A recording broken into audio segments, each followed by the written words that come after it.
Hello and welcome to Making Emotional Connections with Volumetric Video. I am your host and moderator, Kira Benzing. I'm the founder of Double I Studios and the director of the live VR theater production Finding Pandora X. And I'm joined today with Antoine Querol, the producer and co-founder of Atlas 5, whose previous titles using volumetric capture include Vestige, Fragments, Missing Pictures, and Ayahuasca.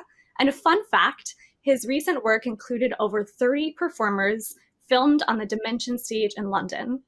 I'm also joined with Ilya Silak, a writer, director, and new media artist who is the co-founder of Cloudred. Her recent work, Queerskin's Arc, was filmed at Intel Studios involving dancers. And an exciting fact, her next episode will be Queerskin's Fly. And finally, I'm joined with Jason Waskey, principal creative director at Microsoft. He has been involved with Volumetric at Microsoft since its earliest days more than a decade ago. Incredible fact, he has been part of hundreds of sessions and thousands of captures for a wide range of experiences. So thank you all so much for joining us today. We would normally, all four of us would be gathered at South by together in person, and we would be putting headsets on our audiences and watching their behavior, how they responded and interacted with the experiences. So I just want to take a moment to reflect back to those in-person days. And Ilya and Antoine, if you can think back to some kinds of emotions and responses that you've witnessed from putting someone inside one of your VR experiences that featured volumetric video. So the first virtual reality experience that Cyril, who's my artistic partner, and I ever made was called Queerskin's A Love Story. And it premiered at Tribeca in 2018. And we didn't really know what to expect. It tells the story of a young gay physician who's estranged from his rural Catholic Missouri family who dies of AIDS in 1990. And in it, you're put in the backseat of this car as these two grieving parents sort of take a trip down memory lane. And what we found was sort of beyond what we had ever expected. And I think that the level of emotional engagement and the response to it varied across the spectrum depending on where people were coming from their own lives. So we literally had people come out of headset crying because that brought them back as gay and lesbian people to their own experiences as children being rejected by their parents. And on the other side, we had people who found it an incredibly healing experience. They had lost loved ones to AIDS and really saw it as a therapeutic revisiting of all of those stories. And then we also had people who just for the first time, we're really engaged in thinking through what it must be like to be gay and be rejected by your parents. So it was incredibly powerful. And I think that it brings up really something that we have to say, which is that this media is so powerful emotionally, and it's something that we really have to start reckoning with how we tell those stories and what the effects are on the viewers. Not to thank you, Kira, for reminding me that I'm not in South by for the second year in a row, watching these people trying our experience, but we do what we can. We're all in the same situation. To come back on Tribeca 2018, for example, when we exhibit a piece called Vestige, which it's a piece about grief and use Dev Kit as a tool of volumetric capture. And we experience a lot of people of the audience removing the headset, really crying after the experiences and having really a deep emotional connection with what we wanted to say. Like it's an audio testimony really live of Lisa who lost her husband and try to explain you how she react on the different step of the grief. And also, of course, my piece, but I'm watching also the audience doing piece of others, like Running, that was shoot also in volumetric, I think at Intel, or all kinds of Limbo, that was in Sundance 2020. And I think in these two pieces, people were actually dancing on the stage, dancing with the helmet. They were forgetting where they were. And either that's crying, that's mostly a sad emotion, or dancing, which is something really positive and give a lot of energy. It's amazing to see how volumetric capture allow this kind of connection with emotion on the audience. And obviously I love animation. I do a lot of animated content, even more than with volumetric capture. And it gives, the storytelling is perfect. I can do a lot of stuff thanks to animation, but I don't have the same kind of emotion on the audience. And that's something that really struck me with volumetric capture on this festival. Of course, in South by, where we're not today together. So I want to take us back also, to think about, so we are part of a film festival, and film as this wonderful storytelling language that we know so well. It gives us this point of view. The director gets to frame things and make choices, and volumetric video eliminates this. It's even referred to as free viewpoint cinema, and film gives us this opportunity to have a close-up. So Jason, I'd love for you to think about, if you could share with us what happens. Are there ways that you've experimented in your experiences to generate the feeling of a close-up in volumetric video? Yeah, it's a great question. Actually, maybe building a little bit on what we heard earlier from Ilya and Antoine, is that volumetric experiences, immersive experiences, whether they're VR or AR or a combination of those things, really require an active viewer. So not a passive viewer like you might have in a 2D sense where the editing and the pacing is already sort of prescribed for you. But this active viewing really has a sense of presence, of active presence in the story. And I think part of the reason that you hear some of these deeper emotional connections is because the entirety of your brain is activated when you're in an experience like this. And so when we think about how would you do something like a close-up is really meant to zero in on and make a statement point in a story about emotion, about the internal emotional state of a character. And with this, what happens is actually viewers end up coming up closer to you, in part because they are invited into the story. And so you're almost in kind of a constant close-up. And maybe actually what you want to do is figure out how do you ways to create more distance from the story and from the viewers, because you are so closely tied to what's happening, whether it's a narrative, whether it's reportage or anything else. I love how you talk about that opportunity that the audience in a way gets to step in or distance themselves, and what the creators have the possibility of doing. And Antoine, you referenced Run-In, which I directed at Intel Studios, and that is something we really wanted, was for our players inside the experience to get close to those dancers and want to dance with them and interact with them. Ilya, I'd love for you to talk a little bit on your feelings about the close-up and also the possibilities of distance. How does volumetric video help an audience form an emotional connection better than 2D video and enable us to utilize this kind of stepping closer or distancing from our stories? So yesterday Jason talked about something that's really important to bring up, which is that one of the reasons that volumetric is so incredibly powerful as a tool for storytelling is not just this interactivity. It's that it is associated with a live actor, and somewhere in the back of your mind you realize that there is a live human being that was associated with this, unlike animation, for instance. And so that's the number one thing. And then going on what you're talking about in terms of distance versus close-up, I think that it is a leap for many filmmakers to actually understand that the power of creating stories in virtual reality has to do with allowing the visitors to have agency in the story. And I'll just give a short example from Queerskin's arc, which in this next episode of Queerskins, the mom who you met in the first episode reads her son's diary and then does something really courageous for her. She imagines him alive and in love. And we have a very intimate conversation between two male lovers on a beach.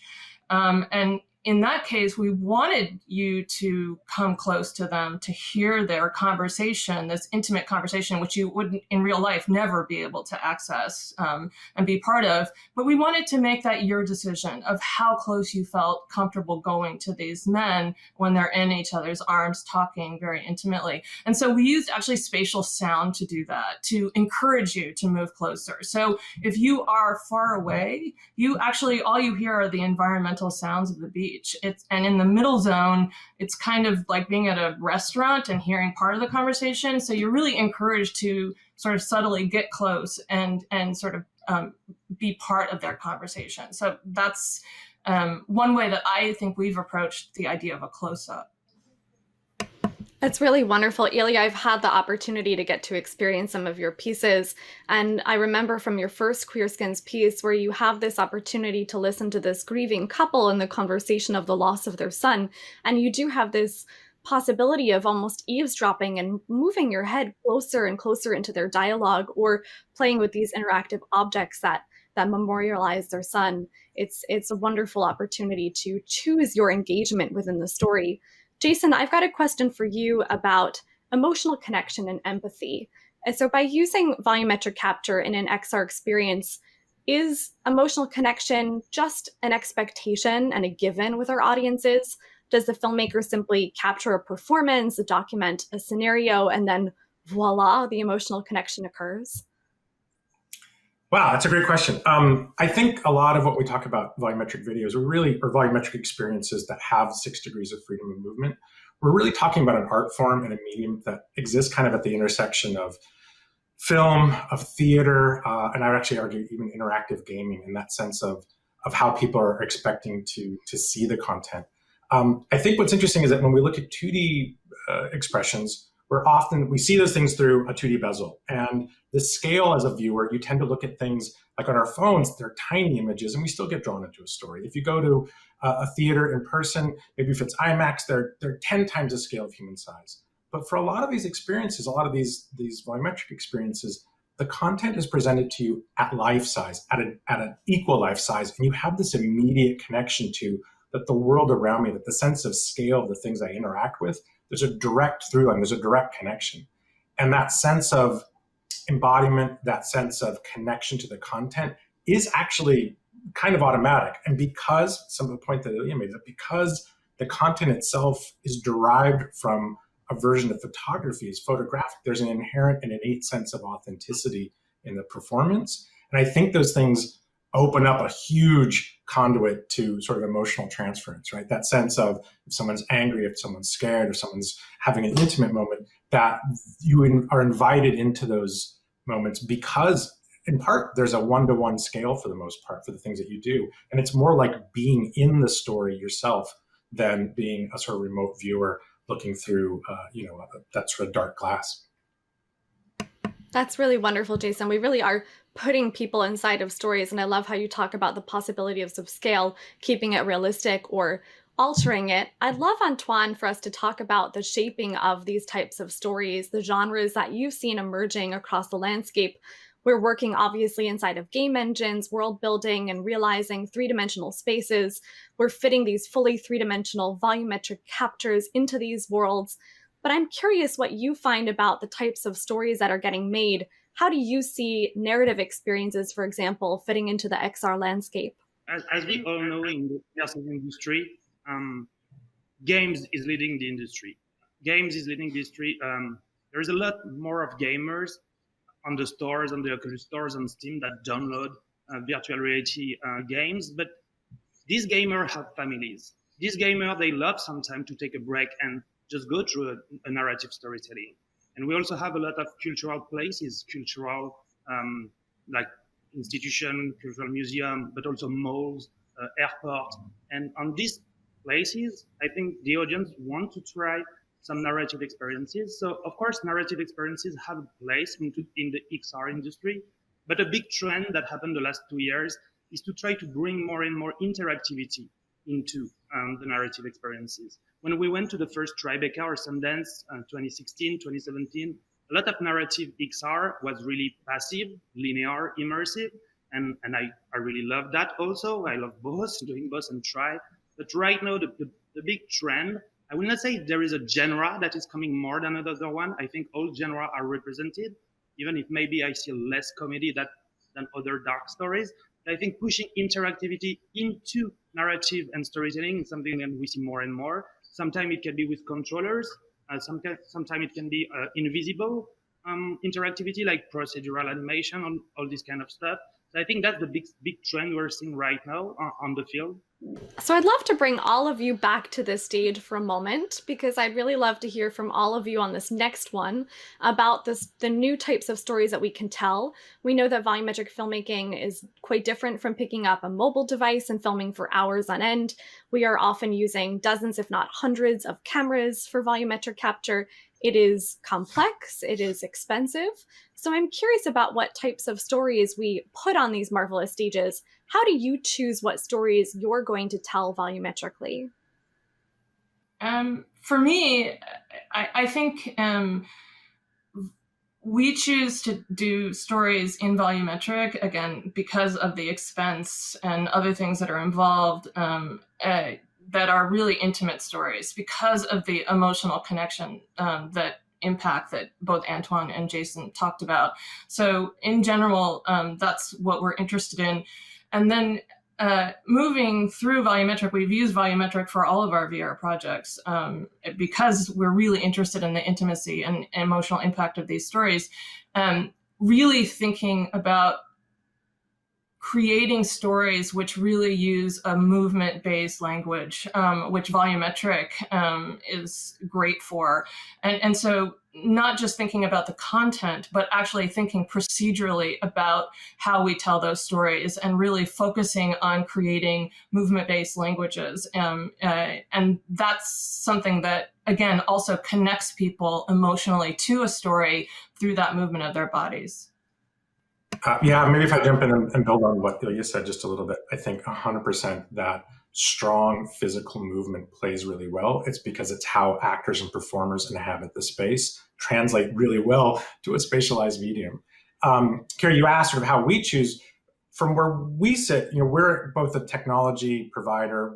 Our job is really to empower creators to come in and tell the story they want to tell. For us, I think the moment that we're at is where the technology is mature enough to tell and create powerful experiences, whether they be fully immersive like VR, whether they be AR, or again, combinations of those things. For us right now, it's just imperative that we make sure that we take what is effectively a very still elite and restricted access to the medium and make sure that we try to open it up to as many interesting, diverse voices, both in front and in behind the camera. And we've tried to do that, at least within our group at Microsoft, and trying to make sure that we've made spaces to bring in and subsidize creators to tell some stories. I know that Intel, when they were around, they did the same thing. Really, it's incumbent upon the folks who are in charge of making the technology to make sure we don't repeat some of the mistakes that we've done in the past by blocking off access due to cost or due to technical complexity. So part of what we've tried to do is to make the technology and the experiences more accessible. At some point, we'll be ubiquitous. This will be the medium of the future. And you'll look at 2D videos and think that they are quaint, just the way we look at silent black and white films now. But really just to make sure that we get a wide diversity of experiences and voices, not just American, that we don't want to just center whiteness. Our goal really is to try to get global storytelling because we're at the crux of inventing a new medium and new storytelling language that is not set in stone just yet. I agree with everything that was said. On my side, technology and the way of doing either volumetric capture or motion capture or animation, none of that influenced me on choosing a story. Like, I will choose a story that I want to say. I will trust a director that I love the vision to work with. The thing that is really changing is how to tell the story in this medium, So actually you take your shot list and you will be, okay, this one needs to be on VolCap because the director wants it, the artistic direction fits, because it needs to fit, the technology needs to fit a purpose.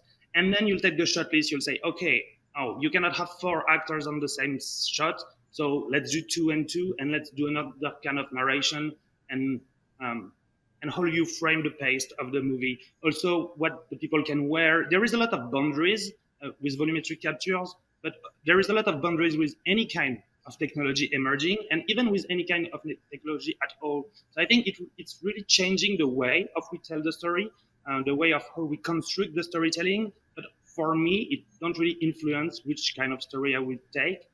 And also, I want to jump back on something you said about the fact that it's really different because of the 1000 camera and not taking a phone.